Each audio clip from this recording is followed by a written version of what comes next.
اعوذ باللہ من الشیطان الرجیم بسم اللہ الرحمن الرحیم۔ حضور صلی اللہ علیہ وآلہ وسلم کی پیغمبری کی دلیل خود آپ صلی اللہ علیہ وآلہ وسلم کی سچائی ہے۔ آپ کے عظیم الشان کارنامے، آپ صلی اللہ علیہ وآلہ وسلم کے اخلاق، آپ صلی اللہ علیہ وآلہ وسلم کی پاک زندگی کے واقعات سب تاریخوں سے ثابت ہیں۔ جو شخص صاف دل سے حق پسندی اور انصاف کے ساتھ ان کو پڑھے گا، اس کا دل خود گواہی دے گا کہ وہ ضرور خدا کے پیغمبر ہیں۔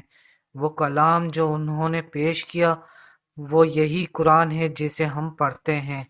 اس بے نظیر کتاب کو جو شخص بھی سمجھ کر کھلے دل سے پڑھے گا، اس کو اقرار کرنا پڑے گا کہ یہ ضرور خدا کی کتاب ہے۔ کوئی انسان ایسی کتاب تصنیف کر ہی نہیں سکتا۔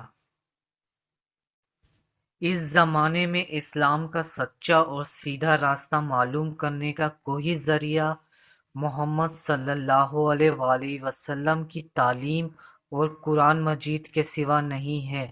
حضرت محمد مصطفیٰ صلی اللہ علیہ وآلہ وسلم تمام نوع انسانی کے لیے خدا کے پیغمبر ہیں۔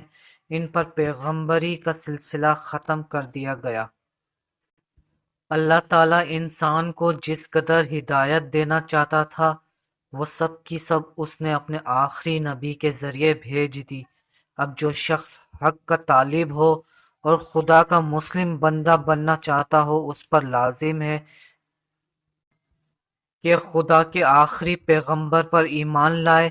جو کچھ تعلیم آپ صلی اللہ علیہ وآلہ وسلم نے دی اس کو مانے، اور جو طریقے آپ صلی اللہ علیہ وآلہ وسلم نے بتائے اس کی پیروی کرے۔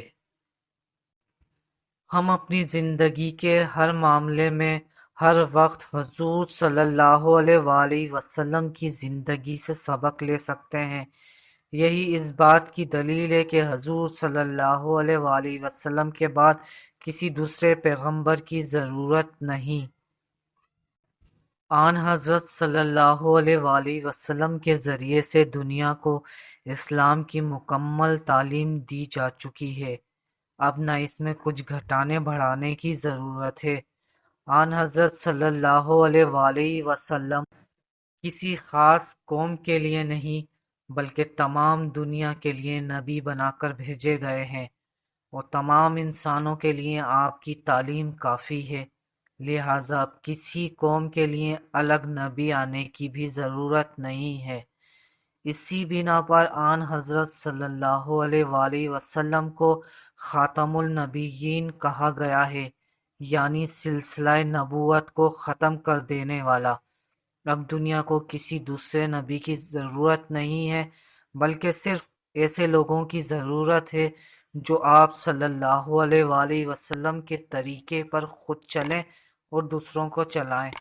آپ صلی اللہ علیہ وآلہ وسلم کی تعلیمات کو سمجھیں، ان پر عمل کریں اور دنیا میں اس قانون کی حکومت قائم کریں جس کو لے کر آن حضرت صلی اللہ علیہ وآلہ وسلم تشریف لائے تھے۔